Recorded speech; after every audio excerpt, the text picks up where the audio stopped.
Welcome to Disclosure Network New York. Today is Sunday, March 17th, 2019. dnny is a grassroots organization now celebrating our 18th year, providing 2 meetings a month throughout the year in Manhattan. We focus on cutting-edge UFO, ET issues, paranormal phenomenon, and related subjects, and there are many of them.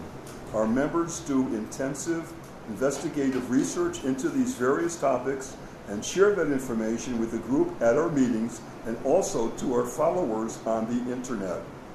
Our motto right from day one is, quote, connecting the dots to seek truth, unquote. We have available to everyone worldwide the dnny News Blast. It's an email service focusing on the topics of special interest to our group. Just go to our website, and that is www.dnny.info, and type in your email address where it's asked for. You'll be connected immediately to our feedback, and you'll be getting emails almost daily on the topics that are most important and cutting edge to all of us. Now, for today's meeting, we have a very special one indeed, because it will be the members of our group that will be doing a roundtable discussion on the topic. The title of the meeting is Our Belief Systems, Past, Present, and Future. And from the time we were children, we have had beliefs based on what we were told by our parents as being true. Santa Claus, the Easter Bunny, the Tooth Fairy, etc. And when we started going to school and began to learn what was being taught by our teachers in history, science, and the government, etc., we also absorbed that knowledge.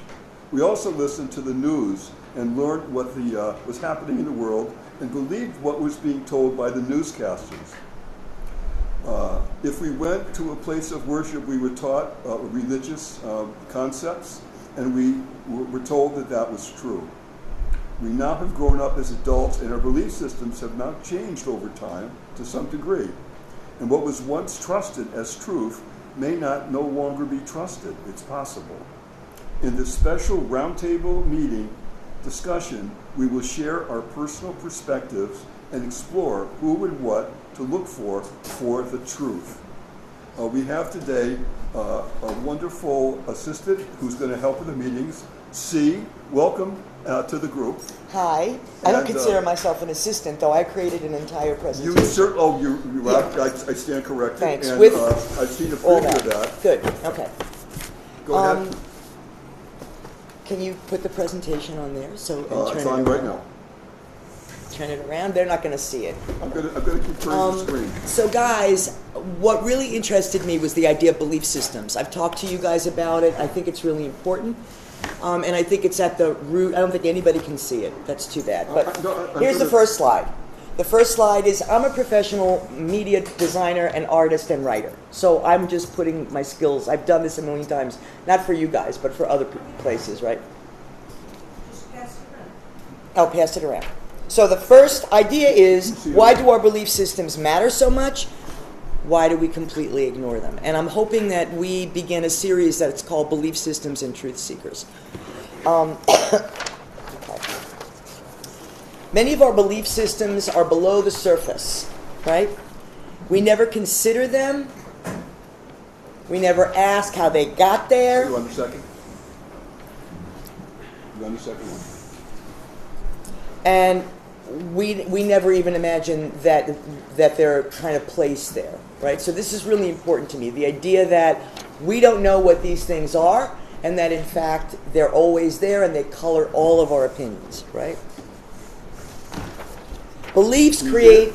Okay, yeah, this is not going to work.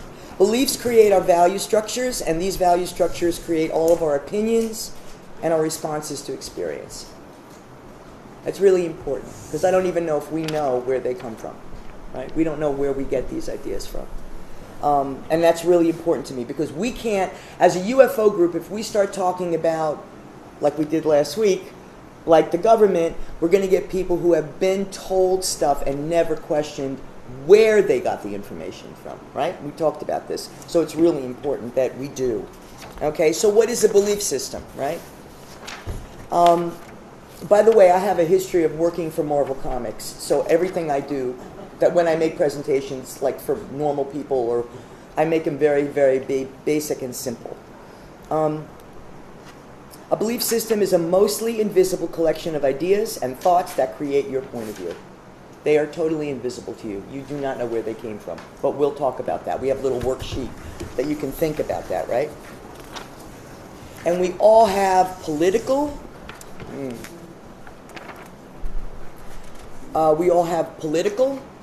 personal, social, scientific, and metaphysical beliefs, whether we know it or not. Each of us has a little book of rules inside our head, right? And I think the thing that moved me a lot about what Nick said last year is that he wanted 40 questions. He said 40, these 40 questions addressed all this crazy stuff way beyond UFOs. So the group was started to find out about UFOs, and then all of a sudden Nick is saying, do you know about this? Do you know about that? Right? And some of this stuff sounds nuts to everybody.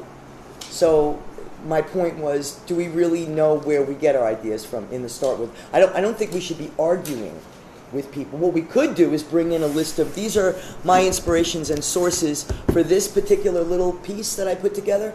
But I think from now on it'd be really great for people to just write down the list of when their presentation happens, so we can go look and check ourselves. So we each have our own rule system.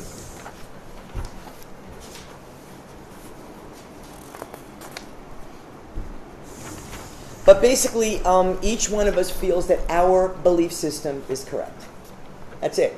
It's correct. Right? Ours is right. Part of the reason why we feel like ours is right is that we've been living so long like this. So it's not like, how wrong could it be, right? I mean, that's kind of where there's a little bit of a thing in our heads that says, I've been successful with this all along. I'm right, you're wrong. I know what's happening, you don't know what's happening.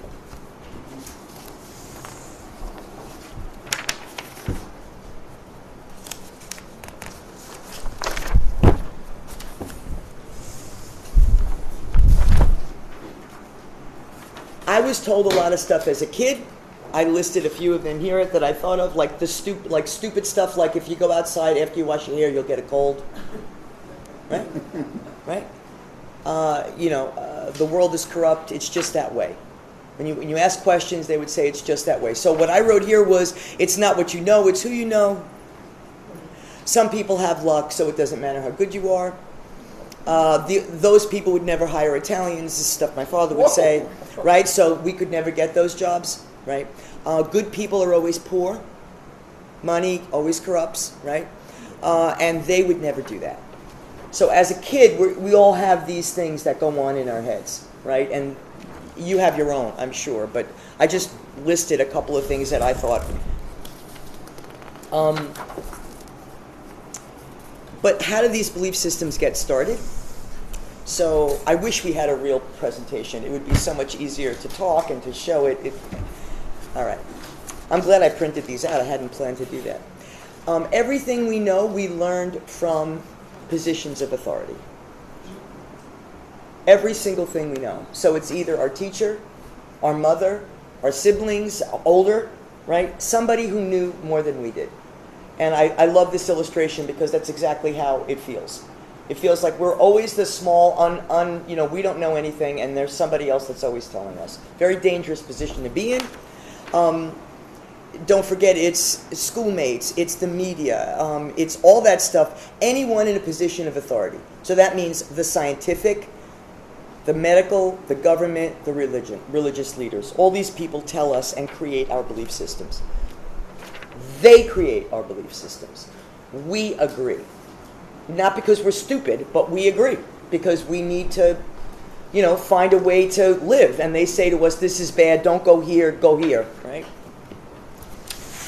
So that's ultimately how these things are started. But actually, personal experiences create belief systems.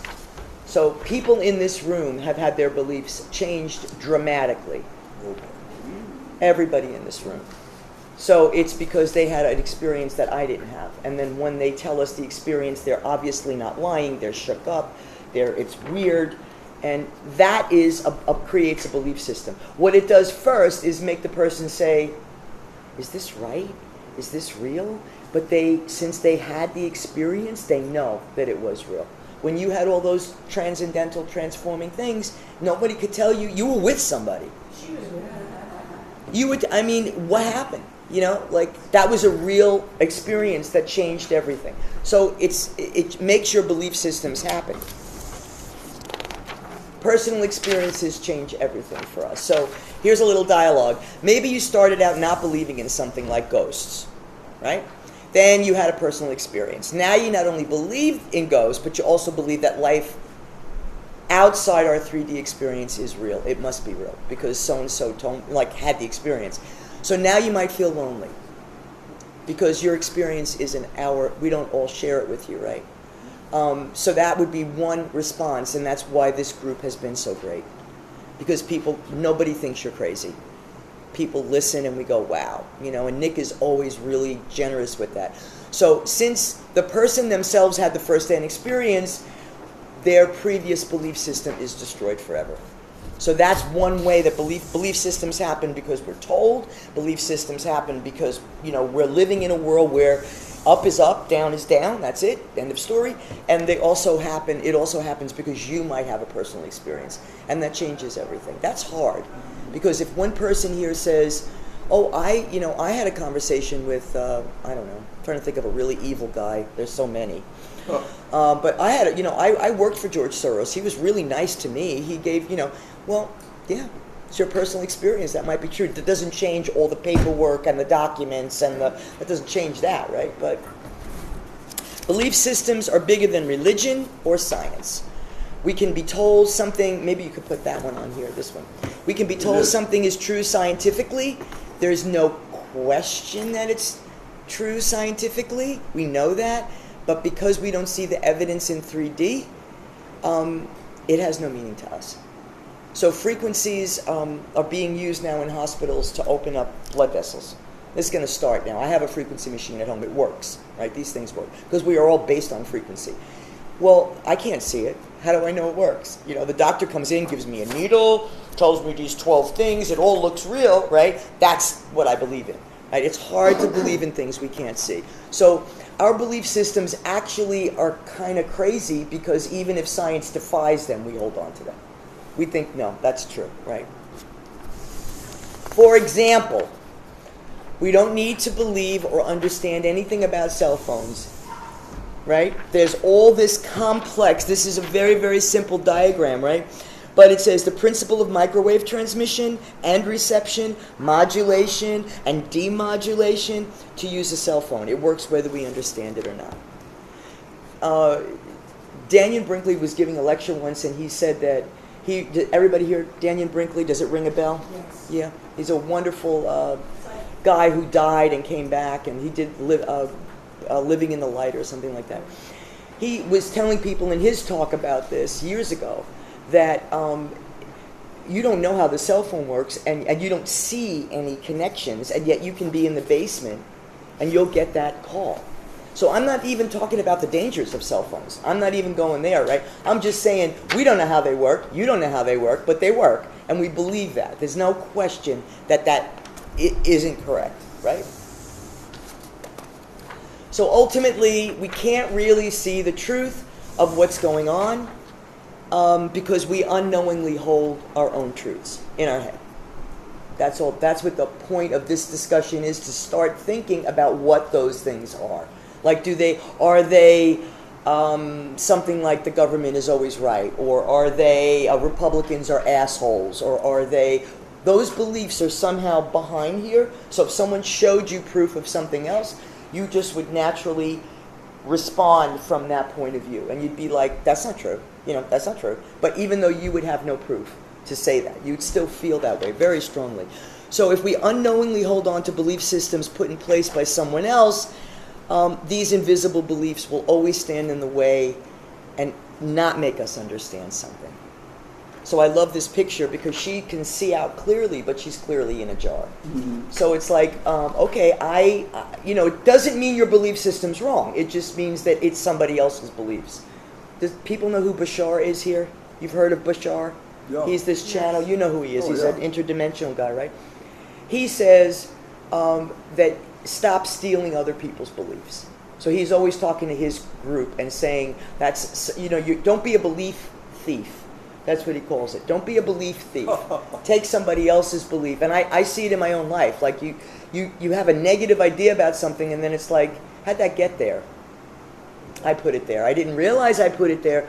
So I feel like Nick inspired me because he wants the UFO thing to also have this arm of disclosure in the world. And we are hitting up a point where a lot of our paradigms and our models are going to get shattered. What you thought, even the most liberal, incredible, I'm an old hippie, all these great ideas we had, they have been hijacked and taken from us. Even like all of it, every single aspect. And we're in for possibly a heartbreak, possibly like our hearts breaking to realize that you lied to me about that. You knew all along and you didn't tell us. So you made us pay money or you made us do this, right? So on the one side, people will feel foolish and stupid. And then they'll defend that and say, I'm not stupid. You didn't fool me. That's a lie. So there's going to be a lot of dynamics around this. And I just thought we should open up the door and start talking about it. No one needs to change their belief system because another point of view is presented. Right? We're not trying to do that. But it'd be a good idea to become familiar with our own personal belief systems. Why we might want something to be true. And if we try to understand them, our belief systems, we can be empowered. I know, I've felt that way to make better choices. So we go along with this UFO thing for how long? I mean, some of us have been on this since the 70s, right? Many of you in this room. And I always really thought, I'm sorry if I was an asshole, but I'm sorry if I was an idiot, but what I believed was that they were coming from other places to help us. In 1979, that's what I believed. When Billy Meyer came out with his book, my husband, I thought, oh, they're trying to help us, right? So that's not true. And through the years, that was a very hard paradigm for me to break down. Because once I thought, oh, wow, so like you're screwing with us too? So like we got the people down here screwing with us. We got, and you're actually doing stuff too, and you don't, and you're not telling us, right? So it was really hard for me to sort of get through that. But what I'm trying to say here is that we have to know where this stuff comes from. No one's mind here has to be changed. But you have to say, yeah, well, I'm a staunch Catholic, and no matter what I hear about Pope Francis, whatever his name is, I won't believe it. I can't believe it. Fair enough. No one's going to try to make you believe that. The rest of us, though, or some people, are going to have a hard call to wake up and say, maybe he lied. Maybe they were lying. Maybe they were lying. And that's very painful, but...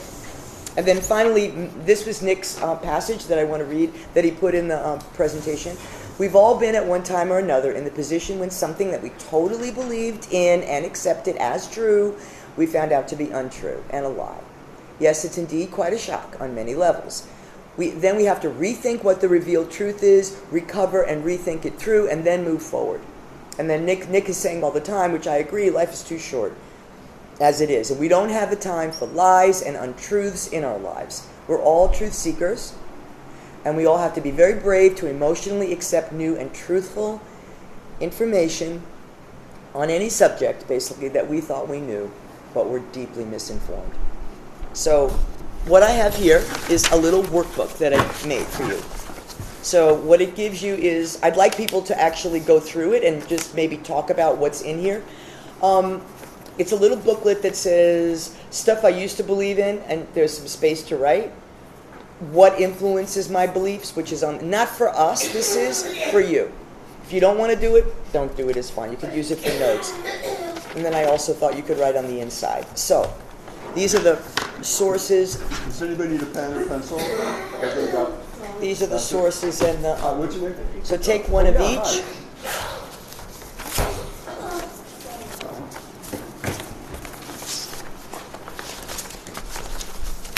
See, what a wonderful way to start this conversation. Your presentation was amazing, and it went really right to the heart of what we're doing here. So, excellent, good work. Great. Okay, Oh, and when there's questions, and they raise their hands, would you recognize them and go? And get the timer.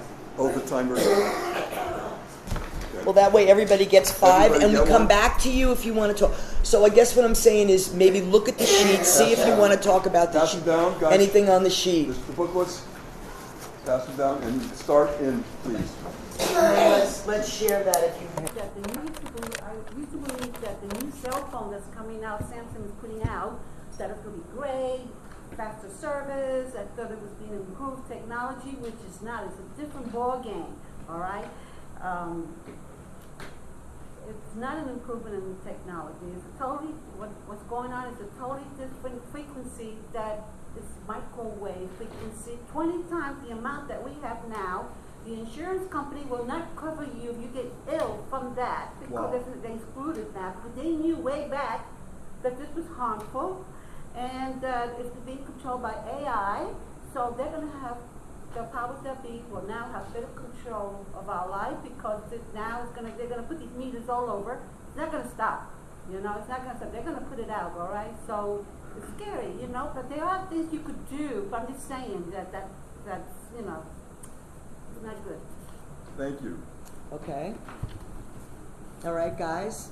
Somebody else? Talk about what you want to talk about your belief system? Who? Go ahead. Real loud. Loud. Okay, I thought I'd start with influences. My first influences as a kid was Leonard Bernstein and music. Oh. As a young adult, spiritual beliefs based on experience. As I grew older, I was interested in techniques for controlling events around me. Now, I have the same beliefs, and I still believe in the power of music, but I have more knowledge and more facts to back it all up. One thing that I just thought of because of what she just said was I remember hearing a talk by Catherine Fitz, I forget her last name, Assistant Secretary of HUD, how she, in the 90s, knew how this technology was going to be set up to control us exactly that way. She said that in one of her interviews, based on her experience in government and things that she knew. And that's about it for the moment. Maybe I'll ask you. Okay. Thank Go you. ahead. Lorraine, wait. Okay. One of the biggest eye-openers for Go me ahead. is Really loud, Lorraine. Loud, Lorraine. One of the biggest eye-openers for me was that I really believed that the world was a perfect balance. Okay? Of course, now I'm not so sure. Okay? The other thing is, as a kid, I was influenced by my parents, my aunt, teachers, and books. Always books. As I grew older, same thing. Experience in books. And now even books and experience. But what I realize is that as an adult now at 53 years old, not all books are telling the truth. There you go. Everybody has an angle. And I mean, I don't want to go down the rabbit hole and say that I've become jaded, but I have. I'm not so sure anymore. I think when I was younger, I really had a better belief system. I really wanted to doubt that there was like an evil influence, but now I'm not so sure. Thank you. Wow. I'm thinking you should turn the fan off. Go ahead. I'm going to give you your due time, so that's why I'm resetting it. I have a feeling that my experience is kind of Real loud now. Loud. Go I ahead. have a feeling that my experience is wildly different from not everybody else in the world, but from a lot of people, because as a child and growing up, I didn't relate to anything. Nothing was laid down. I didn't have any belief system. Nobody tried to make me have a belief system. I looked at the culture around me, and I might as well have been from another planet. It didn't make any sense to me. So, I just kind of went along and was a fellow traveler, pretended. And I actually didn't really believe in very much. But now, there's a lot of stuff opening up. There are frequencies that are becoming, in my opinion, becoming more available. And I'm finding that now I'm actually believing things and forming belief systems that weren't available before. So I still have belief systems, but as I say, I didn't have belief. Really, I pretended to believe things, but I didn't.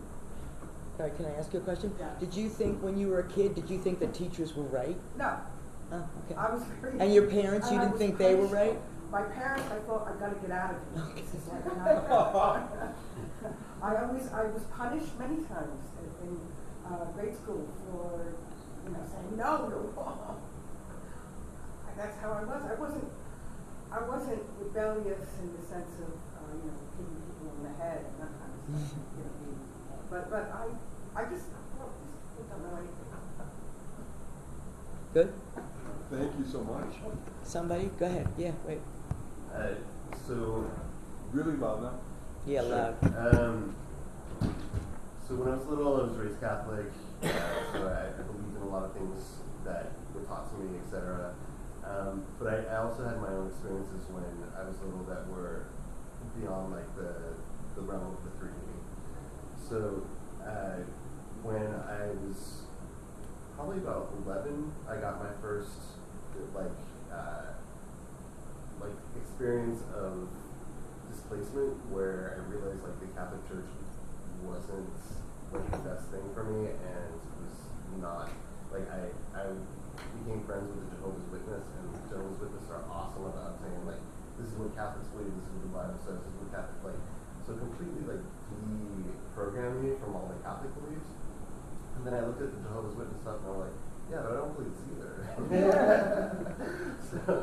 So it was good. It was a good experience because it deprogrammed me. And then, like going forward, I had these like punk rock friends in high school that like completely made me see reality, made me see society for what it was. And that was another level of like, opening up. And then I got to the point like the existential belief that, you think you found meaning in life, and then you look at that meaning and you rely on that meaning, and then it falls away, and then you're left with nothing, and then you're like, oh, okay, so this is the meaning, you know what I mean? And then you think this is the meaning, and then that falls away. So that's pretty despairing. However, I feel that my present position is like post-existential in a way that I know what's permanent and I know what's valuable. So when most things are unimportant. Like many, many, many things are unimportant. But the things that do have value are the things that I bring close to in my life, and the things that like I cherish more than anything else. So and now I'm willing to change based on information. Lately the thing that's been messing with me is like my deep. Well, sorry, I'm gonna go again, but my deep hatred for Trump and like prejudice versus like this like deep state QAnon shit that's like it puts you in this like little kind of place if you get too deep down the rabbit hole. I'm willing to change. You know what I mean? Like if Trump comes out and he's like, okay, I'm arresting the whole Illuminati, I'll be like, all right, he's still a dick about immigration, he's still a dick about about all this stuff. You know what I mean? Like, I don't have to like him for, the amount of prejudice and violence that he's brought into the world. But, you know what I mean? Like, if he does this, fine. I don't think it's gonna happen. And my gut tells me that this is like lunacy. You know what I mean? Like, and now I basically I just focus on here. You know what I mean? So like I'll go with what is, basically what I find real valuable, and I'm willing to look at this stuff, but I also like realize that emotions affect the outlook, and emotions affect the ability to how far you can be involved with something without it disturbing you. You know what I mean? So it's good to have boundaries around that. Go back, watch Netflix. Chill. So, yeah, that's it. Thank you so much. Yeah. Claire, anybody else? We got some hands up. Go ahead. Claire? Go ahead. It comes back to Catholicism for me. As a kid, I was influenced by my grandparents. They had, old wives' tales that they would tell us when we were kids. My parents, they had their own thing from Brooklyn. And the nuns and the priests in school. One nun, she would say, if you slept with your head with the moonlight shining on your head, you'd become a lunatic. Whoa. And then she would say things like, in the future, they're going to start hanging nuns by nooses from lampposts. Well, I was in the 4th and 5th grade. I was like, oh my goodness, what kind of a world is this going to turn into? Right. And then as I got older and I got married, and I believed a lot of the things because they told me that the Catholic religion was the only true religion on earth, and that everybody else's was BS, and that they weren't going to heaven. And I used to wonder why I didn't know a lot about the Bible. I didn't read the Bible. We just had catechism, selected stories. Right. And then I started to think, well, I felt like a bad Catholic. Why aren't I a person that knows more about the Bible than, a lot of other religions? They know a lot, they know the verses, they know the, I didn't know that, and I felt like there was something wrong with me. And I started to think, wait a second, they didn't teach us that. Maybe they didn't teach us that for a reason. It was just selective learning.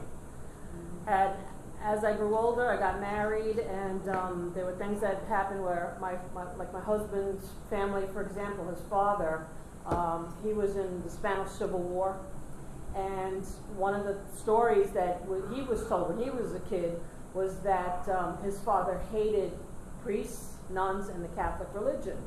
And I said, why? And he said, because when he was in the war, that one time he was trying to hide in a church in one of the towns that he was in, under a pew. And one of the, I guess it was Franco's men or whoever they were, came in, and the priest said, he's there, underneath the, so they shot at him, and he barely escaped with his life. So I said, well, that wasn't nice. That was a Catholic priest, and that was in a church. How could you do something like that? And then as I grew more older, my kids, the influence that I got from them was that there were a lot of times where they were treated unfairly in Catholic school. And in my neighborhood, we put them in Catholic school because public school was so bad. Don't put your kids there. So I paid to have them picked on by the top. And I used to have to go to school and straighten things out all the time. So I was like, this is ridiculous. And like I mentioned before, priests would be driving around with Lexuses, but after paying my top dollar tuition, their books were like from 1975, in the 90s. So I said, there's something wrong with this picture. Then my husband passed away, and I think I've come full circle. I decided I needed some spiritual guidance and some strength. I was really losing it. And so I decided to join the Lutheran Church. I started looking at their doctrine, and I said, these look kind of, it looks like something that I could really, believe in and feel comfortable with and have a sense of community. Well, it did start turning out like that in the beginning, but then I was stuck with a pastor who was very prejudiced. And as you notice, I'm Hispanic. So I just left the church, but I didn't let that dissuade me from needing something spiritual. That was the human part. And like I said, I feel like I've come full circle, but I still, even with all those experiences and beliefs that I had, I still came out better at the end.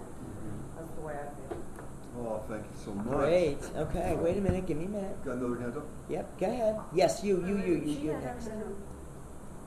Oh, yes, no, wait. No, Betty's, yeah. Okay. Go ahead, Betty. Go ahead. Really loud, Betty, please.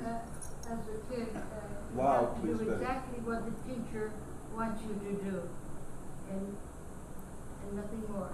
And so I feel that one can go beyond the teacher, but politely state it. Another one was, there's no such thing as a ghost. Well, when I started to read books on parapsychology, that convinced me otherwise, and I once saw one, actually. Another one, rich people can never be good, and which is, of course, in reality, I fully realize that there are various wealthy people who have helped humanity. So that's about it. Thank you so much for sharing that. So wait, can you go back to I didn't hear the part about the teacher. You're saying that the teachers, at the time that you were going to school, they were just like... Sometimes teachers are very strict about what they think. Yeah. We have another hand up. Yep, go ahead. I just got to get this every time we do it. Okay, go ahead. In the Catholic Church, all those wonderful people up at whatever, cathedral or whatever like they have. Oh, really loud, please. Okay, the thing is that you have everything from Catholicism as far as having faith in God and the way we should all be, to people in that same cathedral or whatever that believe in fascism, they believe in communism, they believe in everything under the sun. And you actually see it out here too. And as a kid growing up, I saw the same thing. But I was made to understand something, that you're always going to be dealing with this in this wonderful world about it, because we don't all think the same and we all have issues. Everybody has their own little personal preferences, beliefs, you name it. Experiences they've been through that actually have drawn them a picture of what the way they should live their lives. You know what I'm saying? Believe me, I've heard of wonderful stories of even stuff that we know that go on throughout all the churches throughout the whole country. But they're all Catholic churches. Believe me, that's why some of the churches here in the Bronx, I know why I live in the Bronx, closed, because of the wonderful things they did, but they were Catholic churches. But the priests, none of them are the same. And I deal with two, and I only deal with two because of there's something that I could agree with what they say that I also agree with from my own personal experiences. And one was, okay, when I was a kid, they used to tell you about the monsters, the boogeymen, or whatever when you were a kid, your parents to get you to bed or whatever. The thing is that I lived in a building where 8 people committed suicide. Okay? One of my neighbors, my sister's godmother, watching TV, had some sort of an impulse and she ran out of the house with a crazy look on her face, tried to get to the door up on the roof. Luckily my godfather and my father were there and they heard the lady screaming. She wanted to jump off the roof. She was trying to unlock the door. Okay? I've dealt with my hair getting pulled, lights being turned off, scratching, my dogs acting weird, seeing my doors going ajar and seeing a nice, wonderful little shadow there. I've seen all kinds of things, hear voices, all kinds of crazy things. As a kid. Okay, but in that building, 8 people committed suicide, even in my apartment. Okay, dogs howling, you name it. Seeing things.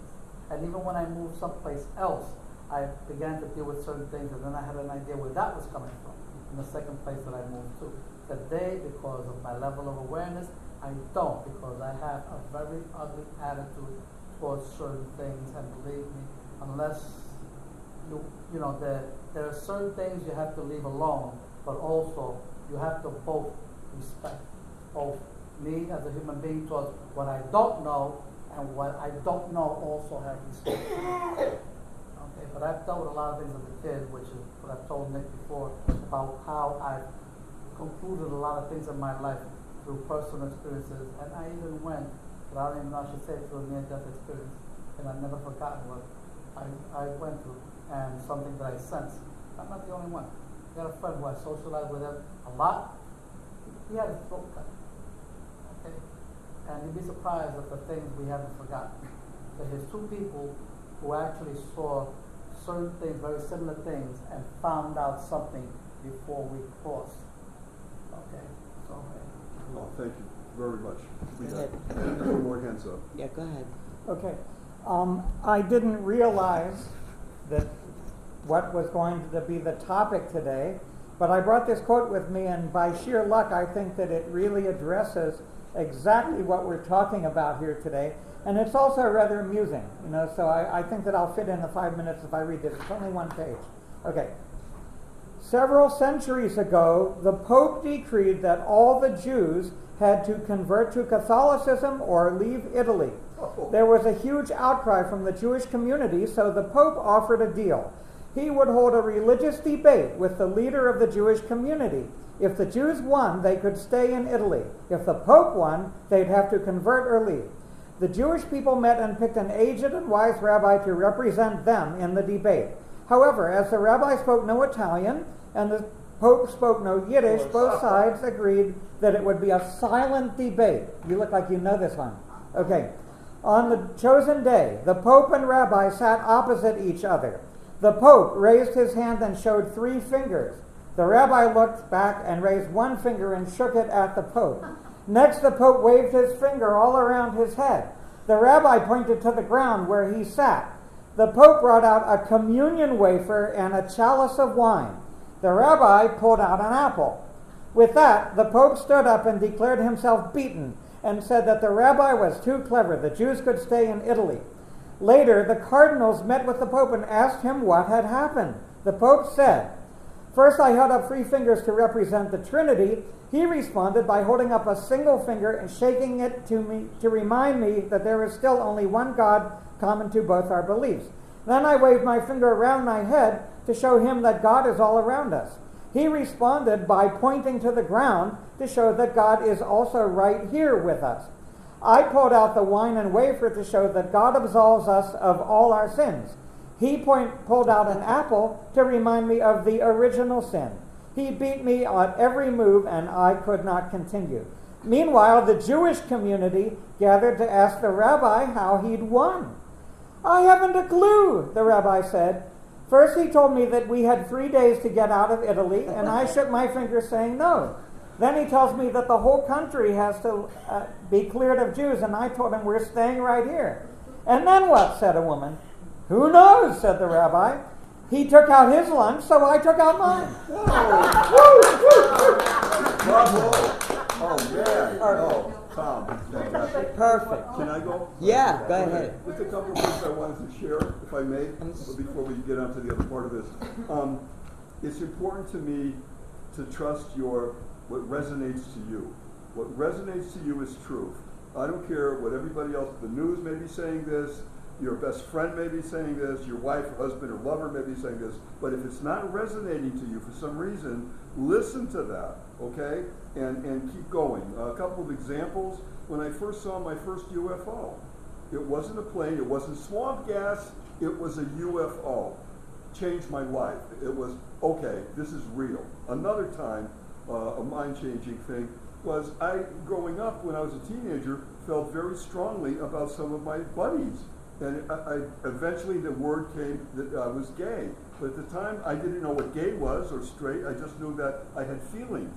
And it took a long time before I trusted that to realize that that is as normal as anything else. It just depends upon who you are and what's important to you. So that was a big deal. And the other one was when my mother died, and my father said, "Nick, I got something to tell you, and you need to hear this. And as long as I'm alive, I'll be here to answer your questions." I had no idea what the man was saying. You know, he knew my wife, he knew my friends, he knew, there was nothing that I thought that he had a secret about. And he sat me down, he said, "Nick, you have a sister?" I said, "Yeah, I have one sister." He said, "Nick, you also have an older brother." I never knew that. Never knew that I had an older brother. Do you know how amazing that was to hear that everything changed? And I said, "Who is he?" And he said, "It's your uncle, my favorite uncle, who always seemed to me like an older brother, really was my older brother." And it was such an amazing transformation, because my cousins were really my nieces and my nephews. Everything changed. His wife, different, everything. Those are all times when even when I didn't know he was my brother, my feeling was he was like my older brother.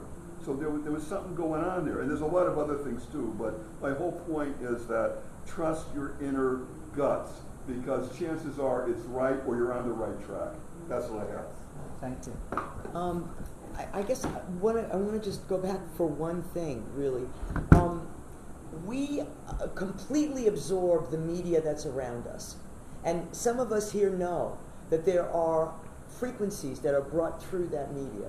So a lot of people who have certain political feelings, as you had mentioned, are really the victim of mind control. And that's been proven. So it's not like that's a crazy. I used to really think that. I really balked against that. I was like, no, I know, I'm aware. But I feel like now I've seen a couple of instances, people have been writing about it, that what they're programming through CNN, MSNBC, and these other things is really, really trying to create dissonance, trying to make, like, I wish we had the video thing. I'd like you guys to see a video that's about a basketball being passed around. It's exactly how the news works. So they tell you to look for something in this video. You look for it the whole 2 minutes. and you don't see at all something that is happening in that video. So it's like it's an experiment. People have done. They did it when 9/11 happened. After that, they started showing this a lot. So what the news will do is the news will make you believe, without a shadow of a doubt, that somebody is whatever, murderers, they're racist, they're this, and they will never tell you the whole story. If you knew the whole story, you would probably feel differently. Doesn't mean you would love anybody or hate anybody, but you might actually speak intelligently about these subjects, but they wouldn't dare give you the whole range of what's going on. So it's like this video, and I marked it, guys, on the sheet at the bottom. It says, take the selective attention test. Somebody showed this. Yeah, so Alan that's Seinfeld showed this. so that's important, and then I think that relates to news and how you get your belief system. So that's why I mentioned that. Oh, Okay, right? You see it? And this Jane Roberts Seth thing, is that online? That whole book is, somebody took it, they read it all online. So recently I went back to it. I read it as a kid, but now I'm going back to it because he's talking about what we're talking about. And that was 1970. Yeah, I remember it. Nature's Wow. Was it a YouTube thing or a? Yeah, a woman named Grace Butler, who I love.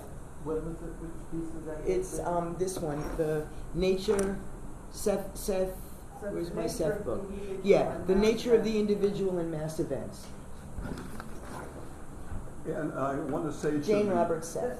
I want to say to the listeners here that we're going to post this on our website, so that along with this recorded program, we will post the visuals and the references that you've done, so that they'll have a way to also go ahead and check all this out. Well, these are inspirations. These are not. I wanna start getting into the habit of not just telling you guys, or any of us really, Why don't this we is have all true. of us do something You know, maybe even just a little handwritten sheet that we could pass around, because I feel like it's no good to say it's true. It's just, we can't do this anymore. We can't say it's true, because I say it's true and I see it, and it's, no, sorry. There's so many facts. Last week or 2 weeks ago, we had a discussion about George Soros that wasn't going to get political. It got pretty political pretty quickly. Hal was trying to say, let's keep it out of the White House. We're not going to. Well, you start talking about these big names, and you're going to talk about that. And there were people in the room that completely and absolutely believe this man is 100% true blue because of what they read. The people we're talking about no doubt about it. Please remember, they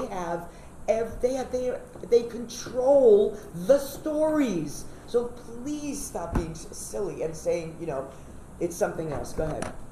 Do you think there's a reason why we're going through all the experiences we're going through, our lives, the media, our government, whatever stuff we believe in, like aliens and everything else, being exposed to all types of radio frequencies, radiations and everything? Do you think there's a reason for that? Because I do. I've been looking at each and every one of those things, just like what you said about the media, up to us to make a choice. Do I believe it or don't believe it? Is somebody playing with my head, or I should just totally ignore it and try to live my life as best as I can and find the right things that will guide me through my life? Being exposed to all this type of radiation, radio frequencies. I used to be an electrician. I used to sit on top of live bus. Okay, so I had induction fields, magnetic radiation going through me, so I know, okay, all of that stuff. Okay, field integrity, all that wonderful stuff. Okay, is there something that we should be dealing with? Because if we don't, then I don't think we would continue to evolve and adapt to a lot of other things. People here want to travel into space. You know the wonderful things we encounter in space? They say we won't mentally, we cannot survive a long trip. That's one. Two, exposed to the different type of radiations. That's another one. Going to a different planet and adapting to whatever that planet has to want. You understand what I'm saying? Are we going through all of this for a reason? My personal opinion, yes. Controlling the narrative, as we're saying here, is a very, very big deal. How do you control the narrative? It depends upon who you are, your station in life, the money that you might have available, or other resources. But when you control the narrative, you control what people perceive as reality, right?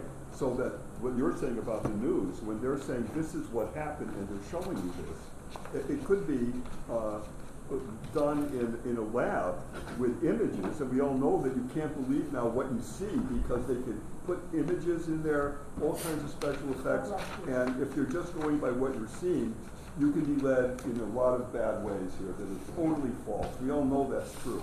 So controlling the narrative, how do I do that if I was like a billionaire and I was really an evil son of a gun and was controlling countries and how they live, how the people live, how the money, how the resources?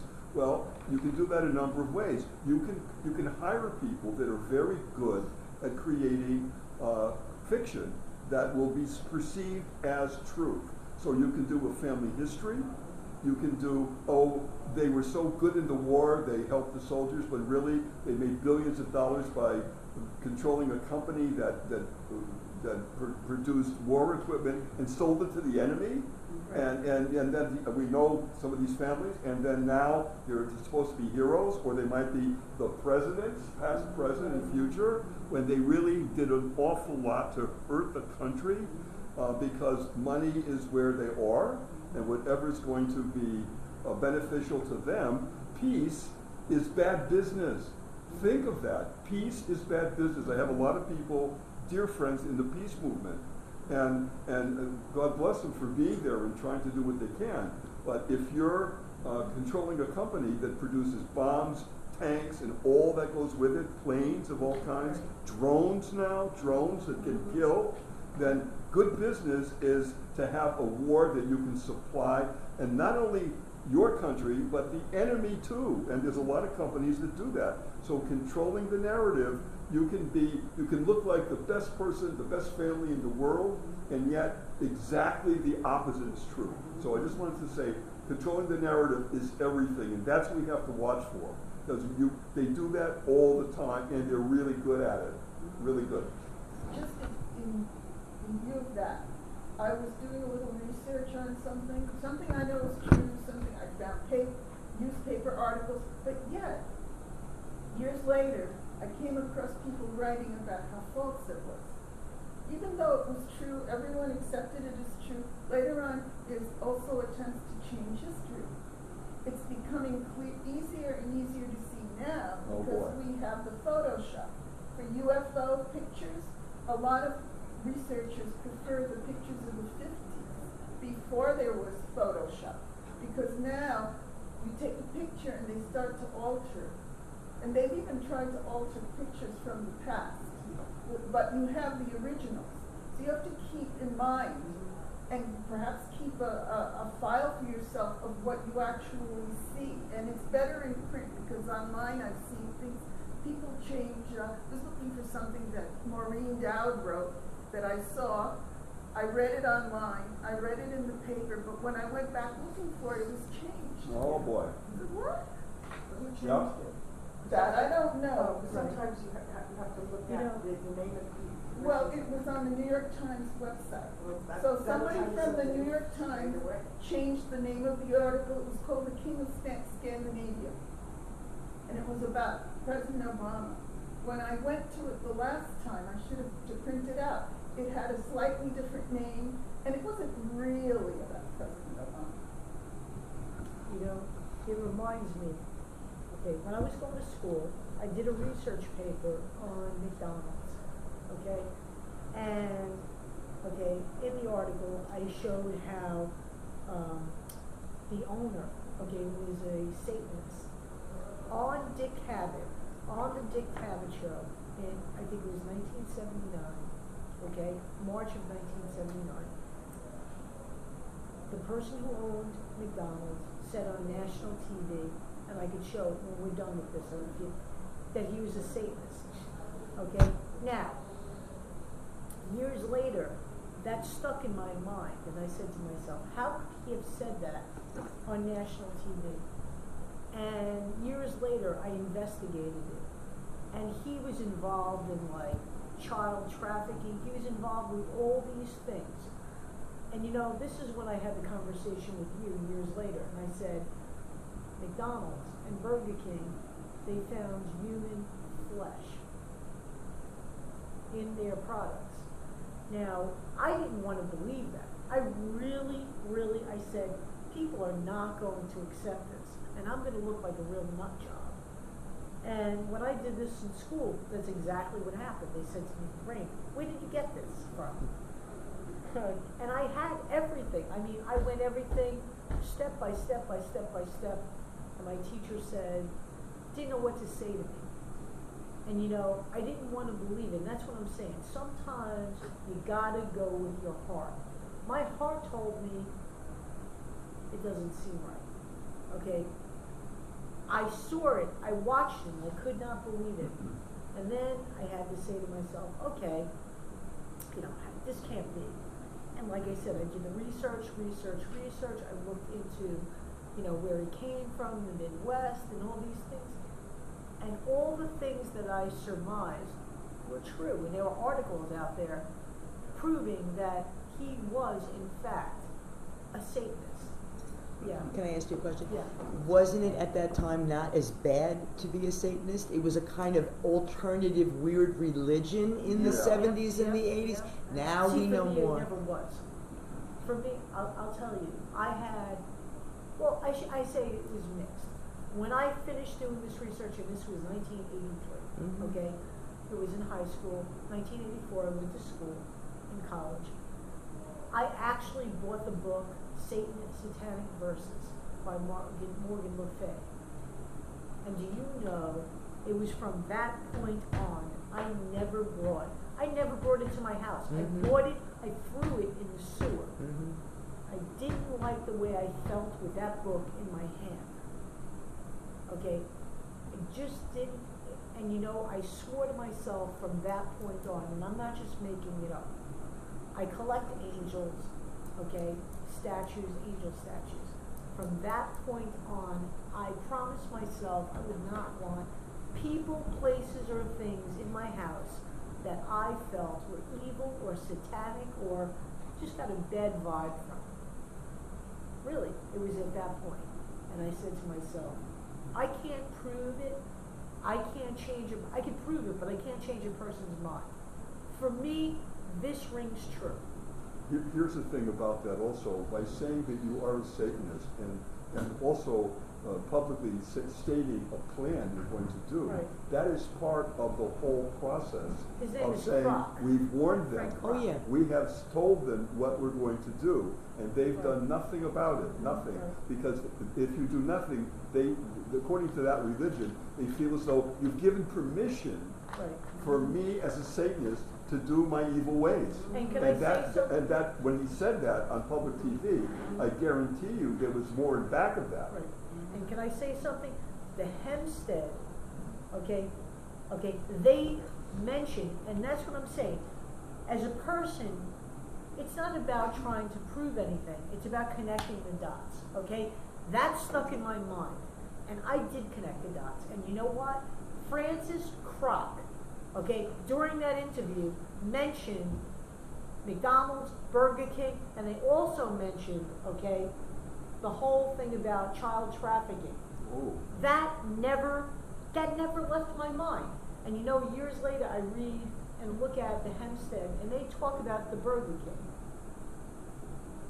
What's the Hempstead? Because there's a Hampstead. Hampstead. Hampstead. The Christchurch, Hampstead kids, those two kids. You knew it. Yes. Yeah, okay, yeah, I know that. But wait, you were talking about McDonald's before, now Burger King? No, Francis Croc owns, okay, the Both of McDonald's. them? Well, no, I don't know if he, Because you mentioned both. his name is Francis Croc. And it might have been, let me just make sure. Well, do you guys remember when, what's his name, Bob Diamond Yes. was here? Bob Diamond, sure. And he did a presentation on pedophilia and It was stuff excellent. like that. Right. And one of the things he showed us on his presentation was a picture or painting of Ronald McDonald. Right. I think it was in the village somewhere, one Yeah. McDonald in the village somewhere, Spurgeon. where Ronald McDonald was eating a slice of pizza. Oh. And it was actually painted on the side of Yes. the building. So Right. his thing was, why is he eating pizza when they don't serve pizza in McDonald's? There was Right. some weird connection there. But like Pizza- Lorraine says, when And you start... Burger King, every single character that they use, it goes back to Croft.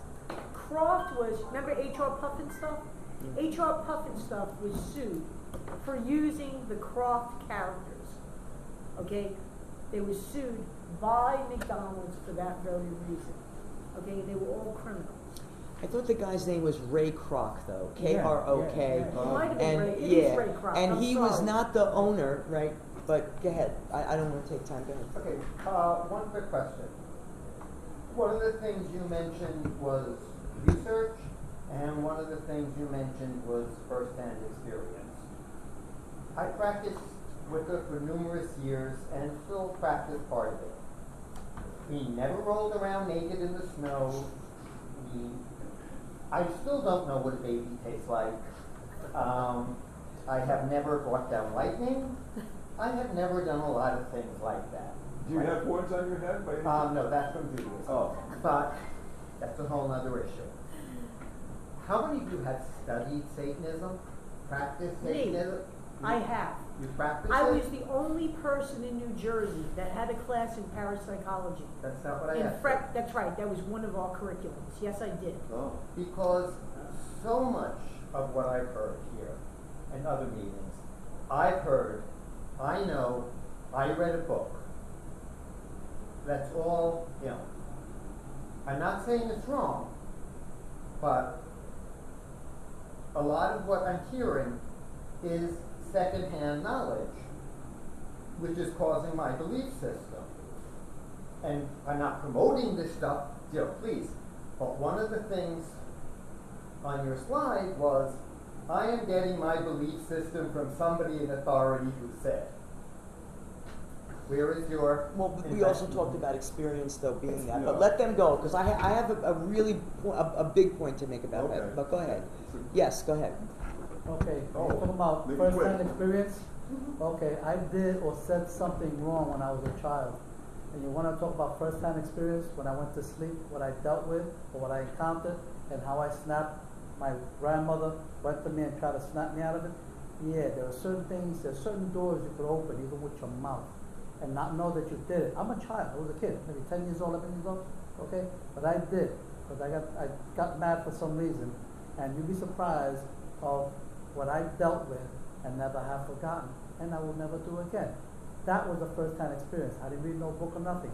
I just said something I shouldn't have said, and believe me, it was kind of influential. Okay? So really, it opened up a door. Yeah. In Go ahead. 1999, I wrote an article for the Village Voice on Wicca around the city, and not just Wicca-related things. I didn't include Satanism, but I know a lot about it. So I went through it. Each place I went to in person, I knew people. I'm involved in one group that I mentioned, not satanic, and the Village Voice fact-checked everything I wrote. They went to each place, the info I got, called me, called the person to find out. So if all the big papers, supposedly fact-check articles. So that article was fact-checked. And I can tell you some Wiccans do roll around in the snow naked, but they don't eat babies. But see, that's my point. It was checked. There's a difference between Wicca and Satanism. Yes, and I know. levels, and I know. you're nobody, I'm sorry. It's okay. There I are know. people up there who are doing various things. I know. There's also an expression. That's why I wouldn't write for satanic. And once I gave a talk, and one of them sent a person to hear me listen to what I had to say. Oh, Peter Seals says hello. How did he know I was doing a talk? So I won't use my real name for any talk. There's an expression that I love. It says, figures. I'll show the rest of it. Here it is, guys. Figures don't lie. Right, But liars figure. that's right. Right? Again, controlling the narrative. You can add up facts and juggle them around and make them dance. And make them do what you At want the to have restaurant, I will done. show everybody. Oh, go ahead. Okay? Don't forget we have listeners, so if it's visual, describe. It is, I will Oh, show you at the restaurant. Okay. Go ahead. Can I? All right, all right. guys, Where are we? not We now. over there? Are we over there? Are you gonna? We've got it recorded. Yeah, we're recording.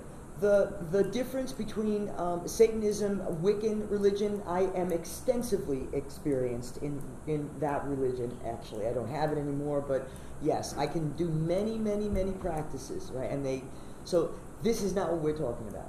We are literally talking about a cult. Listen to Kevin Annett, Annett, 25 years the guy's done research. We're talking about people that eat children in a satanic ritual. We're not talking about, you know, you go out, you go into in nature and pull up some berries and you pray to the tree. Right. No. But they're related, and to a lot of Christians, it's very related. To us, I see a big wall, and you know, that's just for me. But you got to be careful, and especially now, Hal, when you start talking about Satanism, what's happening now is all of this is coming to the surface. Right. We didn't realize that the people who were controlling a lot of stuff were actually having a little separate little thing where they were literally killing babies. Now we have eyewitnesses. Listen to Kevin Annett. I listened to him last night and I almost want to cry because the man has gone through hell to try to expose this on all levels. Liz Crokin. We'll make a list on that. Kevin, Okay. did you spell the last name? Kevin? What? I'll write it down for you. Yeah. You got his hand up? Go ahead. I just wanted to say that I believe that the reason the Pope and the Vatican are trying to hide or trying to not make light of, but, you know, selectively, I don't know, awarding people monetary damages for abuse, or, you know, just like saying, oh, we're so sorry it happened to you, we'll take care of that. I think that they're trying to like mitigate it because there's so much more behind the Catholic Church. Right. Because the Vatican is like a country in itself. If you want to see the Vatican, you have to show your passport. They have their own police. They have their own banking system. They have, supposedly there have been murders there. You can't investigate this stuff. So I think that they're like, okay, this child abuse stuff is going on, but there's so much more that can be opened up if we, you know, really focus on that. And I think that that's my belief, that, you know, there's something that has to be done with the Vatican as a country in itself. Some people I have, They're not answerable to anybody. some people that I've recently been reading about, and I think that they got it right, and they're saying that the FBI and the CIA and all the research they do and all the, you know, the eyes and the ears of all that, it's topped by another organization, and it said, you know what it is? It's the Vatican. Yeah. And it took me a second to understand what they were saying. That the Vatican has so much feelers in every single country on so many levels, including what you confess, Right. and they say it will only not go out of this little confessional, but do I believe that? No, I don't. Not anymore. I don't. I really don't. And with all due respect, no. I think there's a lot more there. And there's a growing trend of dialogue that's saying really take another look at especially the Vatican, not just, but especially the Vatican. And as a recovering Catholic, because I label myself that now, I think there's a lot of more to find out about. That's why I want to comment. You have to see the movie The Pope Must Die or The Pope Must Diet. It's the same movie. They changed the name to The Pope Must Diet. Has anyone seen that? Wow, no. Like a document or? No, it's a comedy. Oh. Which may have some truth in it. There's in it, this Irish priest is elected Pope by accident because one of the cardinals was deaf, and he was supposed to manipulate who was going to be elected Pope based on the payoff from a mafia king. It's very funny. I got to say one more comment about the Vatican. When I was there with my lover and my parents and a group of people walking around the Vatican and looking at all that, I wasn't feeling, here it comes, that I was in a very spiritual place. And like, what? I wasn't feeling that. And I thought I was going to feel that in an incredible way, and I wasn't. I felt as though I was in a very, very strange, controlling, almost, I would say evil. It was. I was appreciating the art. You know, I love art. I was appreciating the design. But as the atmosphere, I was feeling this is a long ways from everything I read about what Jesus said. For what that's worth. And that's why I think that the Pope should stick to ministering religion and keep your mouth quiet about anything geopolitical, astronomy, It's too late for that, honey. things like that, because It's you know too late. it's ridiculous. Google the black nobility to find out a lot of stuff. Right. Which one? Right. Black nobility. Right. Yep. His So- name is so Kevin. we have about, we have 5 about 10 more minutes now, so do you have any final? Annett. Kevin Annett. He was a Protestant minister who was defrocked in 2012, I believe, in Canada because he found a graveyard behind an orphanage full of baby bones. Yep. He had them tested. They turned out to be real people. Right. He brought that to, because really it was, the Queen goes there a lot and takes kids out, and they have all this recorded, so he started his plight. Now what happened was his life has been destroyed. He can't see his, this is the worst, the deepest, the most horrible topic. This is at the bottom. So you could talk all about, mind control and all this other stuff. At the bottom, and Nick has it on his list. He had it on that list he gave us. It's the way the world is controlled. It makes no sense to us. But what they do is get you in a compromising position, and then the banker. Blackmail. And the satanic, Right. the sacrifices, and the child trafficking. The whole deep state, which is like, you can think of it as a big Right. octopus. It's got its, Right. Oh, boy. Yeah, but see, you know what? controls things by child trafficking, pedophilia, satanic rituals, and blackmail.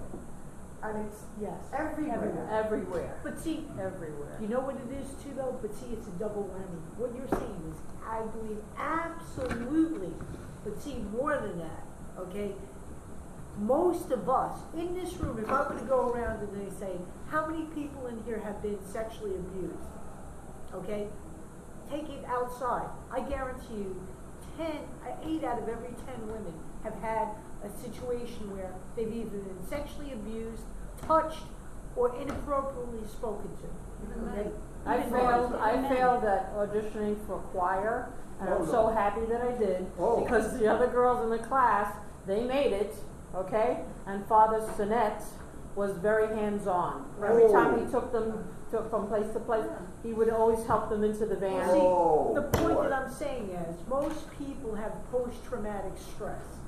Okay, so their mechanism goes off and they shut down. They But don't. There are levels of this, okay? Every Right. culture is on a different level than, Right. my father. Right. It's on a different level. Oh, it We're is. talking about really organized. Organized. Right. But they know that. What I'm saying is they know that. Who knows that? I think on a certain level, whoever's pulling the strings knows that.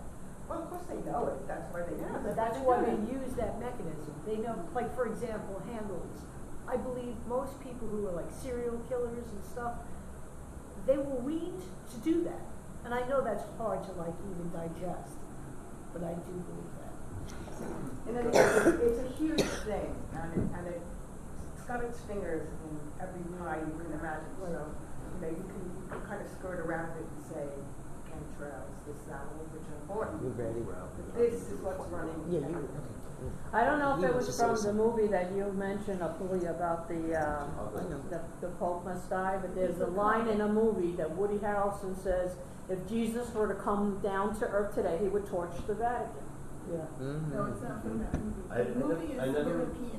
never really understood why would somebody with so much power eat a baby? Why would they do pedophilia? It's like if I was born a millionaire, I wouldn't need a baby. You know what I mean? So, but now I understand that it's about control. So, if you eat a baby, somebody owns you. That's You right. understand? Like you ate a baby. If you tell anyone what we're doing, you know what I mean? I'm going to tell people you ate a baby. Yeah, I'm going to tell somebody you had sex with a kid. So there's a blackmail license. There's also I don't know, they Okay. mention this. If you believe in magic, there are magical principles behind that. Okay, there's the psychological aspect, which may have nothing to do with magic, but if you believe in a magic principle, it's an old thing. You eat your enemy. You take on their power. You could be eating the child because it releases energy. I think it's been mentioned. Yeah, here. adrenaline We or have to, something. Okay, we have to do the wrap of the program now, okay? This is the first of 2 other parts. It's a 3-part series, so you're gonna do a wrap? You started? Okay, what I want to ask you guys is the next time we do it, Nick will write about this, but if you could bring in the things maybe 3 things that video names that changed your belief system. Like, I had this one thing, and then this is what really changed it for me. Everybody's got that story. So then everybody could have a moment to tell their story at this particular stage. I know you guys have done this before, but now we're at a different stage. So the second part what Nick mentioned that I really think we need to talk about is the emotional disappointment and the displacement that you spoke about, like how that feels for all of us, because everybody's got their story. I thought this was true, and then I found out they were lying to me. So those are the other 2 parts that I'm envisioning. You guys have more ideas, you can just tell everybody. But I'm thinking one of these is going to be, bring us in your, oh my God moment, when that belief changed, and we can all share it. And I think that's an excellent way to do a part 2 that we'll work on together. And if you have ideas in that, let us know too, because you'll be part of that too. Also, just the whole big picture on this is truth, of really seeking truth and not letting lies run your life. And you know what? That takes guts. It does take guts. Everybody here who's really faced this and said, that is a lie, I won't buy that anymore because it's a lie, I know it's a lie, and I won't believe it, and I'm going to move on. That is gutsy. And you're moving in the right direction when you leave the crap and say, I don't need it anymore. I want truth, I want love, I want understanding in my life, and anything that's not that, it's not truthful, goodbye. Get out of my life forever because I don't need you. But life is too short. And we don't have time to start dealing with lies and thinking, well, maybe they're true. If you feel as though they've been proven they are really not true, or you've been manipulated in any way, say goodbye to that. And also, you might want to share that with other people that you feel as though they need to know that also, because you're doing them a favor. Okay? So this has been an extraordinary 2 hours. I thank everybody in the room for contributing their wonderful experiences, life experiences. And we will stop the program now. And to the people at home, thank you so much for listening to our meeting today.